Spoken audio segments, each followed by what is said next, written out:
नमस्कार, आप सभी का स्वागत है हमारे चैनल रियल टाइम्स इंडिया में। तो आज हमारे साथ मौजूद है तेलंगाना प्रदेश के प्रवक्ता श्री सतीश बिरला जी। सर, आपका बहुत बहुत स्वागत है हमारे चैनल रियल टाइम्स इंडिया में। सर, जैसे कि बंगाल में कई जगहों पर कैंडिडेट का सीधा सीधा, जैसे मोदी जी ने भी कहा है और अमित शाह जी ने भी कहा है, डबल इंजन। सर, ये जो डबल इंजन है, इस बारे में सर आप जनता को कुछ समझाना चाहिए। सर, जनता को इस बारे में कुछ बताइए। सर देखिए,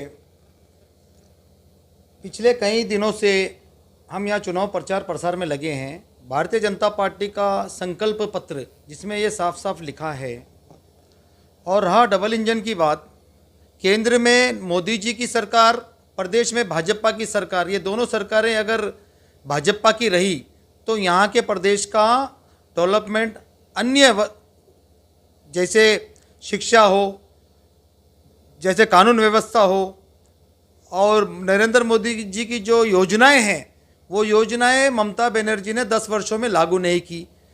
डबल इंजन की सरकार बनते ही जो केंद्र की जितनी भी योजनाएं हैं वो यहाँ इम्प्लीमेंट होगी। ये हमारे संकल्प पत्र में साफ साफ लिखा है। सर, मैं ये जानना चाहूँगा कि सर, जो बीजेपी में कई लोग टीएमसी से शामिल हुए, कई नेता, तो टीएमसी सीधे सीधे बोल रही है कि वो गद्दार है, वो गद्दार नेता है, वो चोर है। मतलब सर, तो जो बीजेपी में जो नेता शामिल हुए हैं सर, जिसे टीएमसी गद्दार कह रही है, तो आज वो जब बीजेपी में शामिल हो गए, क्या वो दूध के धुले हो गए? सर, क्या इसी प्रकार के परिवर्तन बीजेपी कर रही है बंगाल में? देखिए, जैसे कि भारतीय जनता पार्टी में टीएमसी के नेता कार्यकर्ता भाजपा में सम्मिलित हो रहे हैं, सम्मिलित होने का कारण केवल एक ही है। ममता बनर्जी इस देश में चुनाव से जीतकर एक संवैधानिक पद पर मुख्यमंत्री बन के बैठी हैं। यहाँ पे पश्चिम बंगाल में वो मुख्यमंत्री नहीं, यहाँ की एक साम्राज्य की, एक राजा महाराजाओं के जैसे यहाँ जनता से ऐसा व्यवहार करती है। और टीएमसी नेताओं को, बहुत से नेता है, वरिष्ठ नेता, केवल उनका जो भतीजा है अभिषेक, उनके ही कारण टीएमसी के लोग, जो उनको वो मान्यता नहीं मिल रही पार्टी में, वो नाराज होकर बेशक भाजपा में आ सकते। भाजपा ने उनका स्वागत किया। सर, जैसे आपने कहा अभिषेक बनर्जी जो उनके भतीजा हैं, सर उनके साथ ऐसा क्या हुआ, जो टीएमसी में जो नेता, उनके साथ ऐसा क्या हुआ कि वो अभिषेक बनर्जी के कारण सीधे सीधे बीजेपी में जुड़ गए? अभिषेक बनर्जी भारतीय जनता पार्टी से जितने भी टीएमसी के हमारी पार्टी में जो ये लोग पहुँचे हैं, अभिषेक बनर्जी एक पैरेलल सरकार चलाते हैं और नरेंद्र मोदी जी की जो सबका साथ, सबका विकास और सबके विश्वास के मूल मंत्र से भारतीय जनता पार्टी आज देश भर में चल रही है। लेकिन जैसे ही बंगाल की बात आती है, यहाँ पे बुआ भतीजे का राजनीतिक इतना गहरा घर कर गया लोगों के दिलों में, चाहे वो वरिष्ठ नेता हो टीएमसी के, चाहे वो कार्यकर्ता हो, वो अंधकार डर के खौफ में जी रहा है। और रहा अभिषेक बनर्जी का, हमने सुना है कि कोई भी विधायक, सांसद, पार्षद अगर उनसे मिलने जाता है वो सबको नीचे बिठाता है। आप एक बड़ी राजा महाराजाओं की जैसी कुर्सी पे बैठता है। तो ये लोकतंत्र में ऐसा नहीं चलता है। सर, बेरोजगारी बहुत ही बड़ा मुद्दा हो चुका है सर बंगाल में। तो सर, अगर आपकी सरकार आती है बंगाल में, तो क्या लगता है सर कि आप बेरोजगारी को समाप्त करने के लिए आप लोग क्या तैयारियां कर रहे हैं? देखिए, पश्चिम बंगाल में हम देश की आज़ादी के 75 वर्ष मनाने जा रहे हैं, किंतु 34 वर्ष वाम दल की सरकार ने और 10 वर्ष टीएमसी की सरकार ने, मैं आपके चैनल के माध्यम से ममता दीदी से ये चुनौती देता हूँ, आप केवल 4 विकास की योजनाएं हमको बताइए। आपने क्या विकास किया है? आपका रिपोर्ट कार्ड बताइए कि आपने जनता के लिए ये उपलब्धियां की है। केवल मोदी जी को गाली देना, मोदी जी को अभद्र भाषा में बात करना और अपने ही स्वार्थ के लिए भारतीय जनता पार्टी को कोसना, और रहा निजीकरण का, रहा बेरोजगार की बात, बेरोजगार यहाँ की एक भी बंगाल में कुछ ऐसी इंडस्ट्री नहीं है यहाँ का जो मजदूर है, जो अन्य प्रदेशों में पलायन कर रहा है रोजगार के लिए। ये शर्म की बात है। पश्चिम बंगाल एक ऐतिहासिक, ऐसे वीर शूरवीर महात्मा यहाँ जन्मे हैं, लेकिन इस भूमि पे यहाँ के लोगों को, गरीबों को अभी तक कोई रोजगार या कोई इंडस्ट्री यहाँ नहीं है। भारतीय जनता पार्टी की जैसे ही सरकार बनेगी, बेरोजगारी को दूर करने में भारतीय जनता पार्टी कठिन से कठिन कदम उठाकर उन समस्याओं को निपटारा करेंगे और मल्टीनेशनल कंपनी है यहाँ पर आएगी। सर कानून व्यवस्था को लेकर आपकी क्या राय है सर, यहाँ के कानून व्यवस्था को लेकर सर?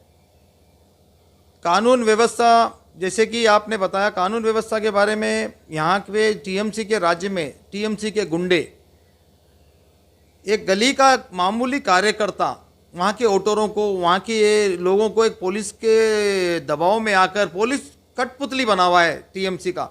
जैसे ही भारतीय जनता पार्टी की यहाँ सरकार आएगी, कानून व्यवस्था के तरीके से काम करेगी, चाहे वो पुलिस हो, चाहे अधिकारी हो, संवैधानिक पद पर काम करने वाले जितने भी कानून व्यवस्था के अधिकारी है, वो टीएमसी में जो हो गया, लेकिन आने वाली भारतीय जनता पार्टी सरकार सोनार बांग्ला बनाने में कानून व्यवस्था का भी बहुत बड़ा योगदान होगा। सर दीदी ओ दीदी, ये लाइन तो काफ़ी फेमस हो चुका है सर पूरे बंगाल में।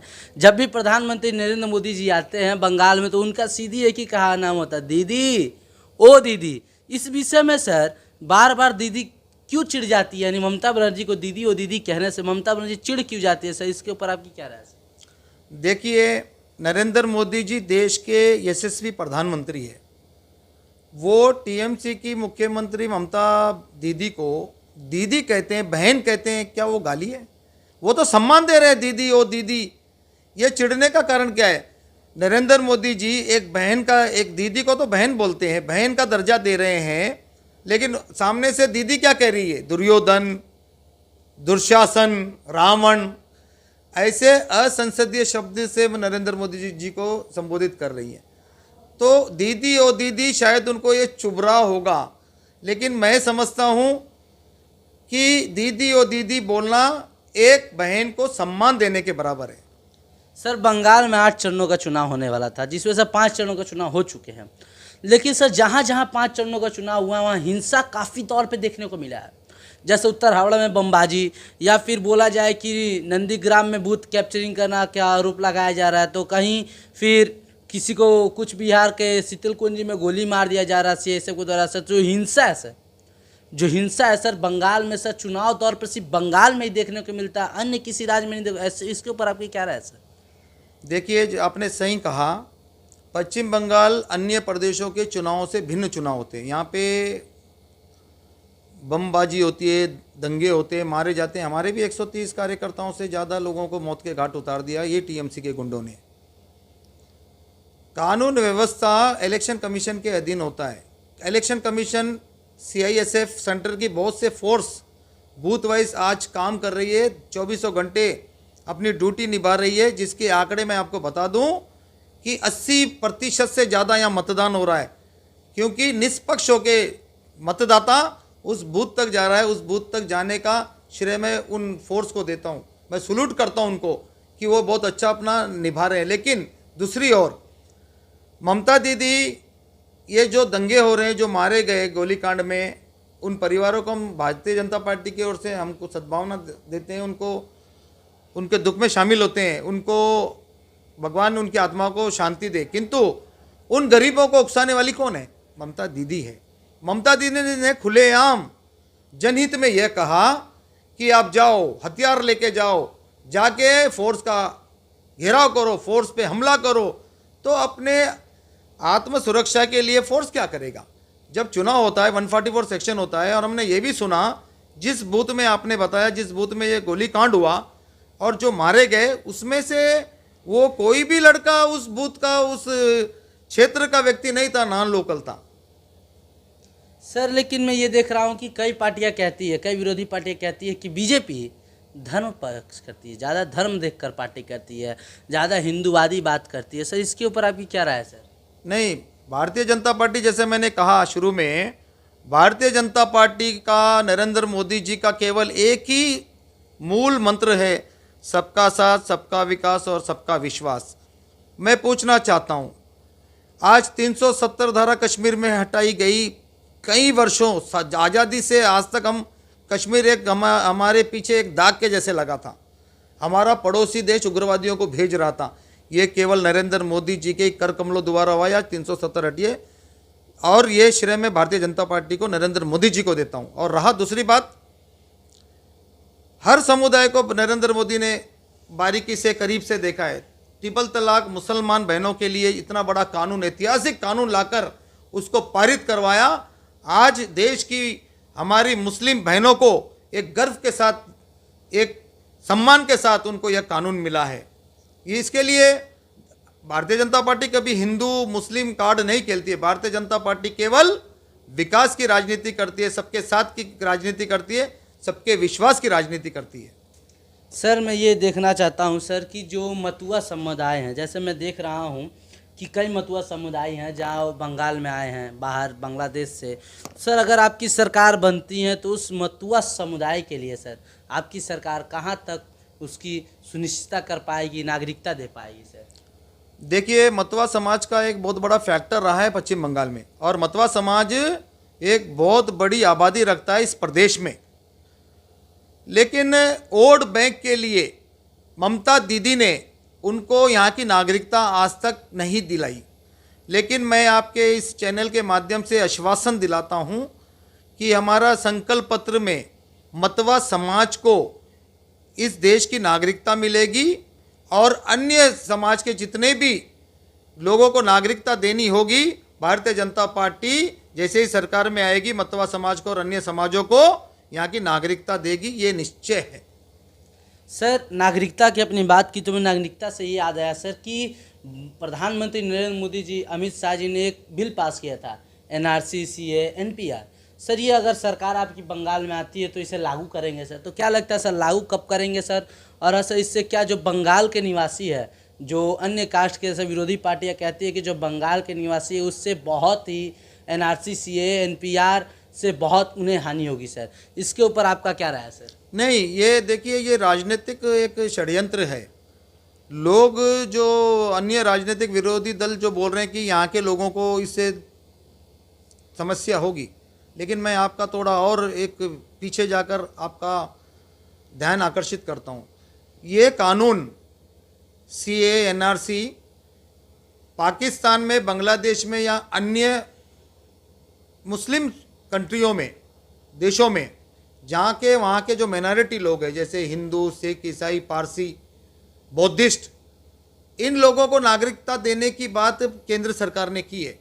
और ये खुले शब्दों में देश के यशस्वी गृह मंत्री श्रीमान अमित शाह जी ने खुले शब्दों में ऑन रिकॉर्ड पार्लियामेंट के पटन पे ये बोला है कि यहाँ का चाहे मुसलमान हो या किसी भी समुदाय का व्यक्ति हो, वो भारत का नागरिक है, उसकी नागरिकता कहीं नहीं जाएगी। फिर उसके बाद भी हमारे विरोधी दल उसको एक माहौल बनाकर, उसको एक इशू बनाकर वो बम पिटारा कर रहे हैं। वो मैं समझता हूँ ये घटिया राजनीति है। अमित शाह जी ने जब देश की सबसे बड़ी पंचायत सांसद में रह के, पार्लियामेंट में रह के जब उन्होंने अपना ये विवरण दिया, इससे बात समाप्त हो जानी चाहिए। लेकिन कुछ राजनीतिक दल को लगता है कि चलो कुछ इशू में बने रहें, केवल ये एक इशू है छोटा सा उनके लिए, लेकिन ये कानून बन के रहेगा।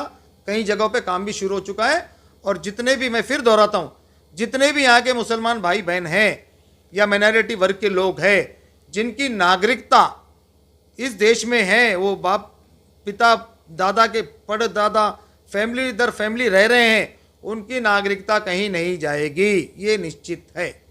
बहुत बहुत धन्यवाद सर अपना कीमती समय देने के लिए। तो ये थे तेलंगाना प्रदेश के प्रवक्ता सतीश बिरला जी। आगे भी इस तरह की बेहतरीन खबरों और रोचक इंटरव्यू के साथ मिलेंगे हम सीधे सीधे रियल टाइम्स इंडिया पर। तब तक के लिए जय हिंद, नमस्कार।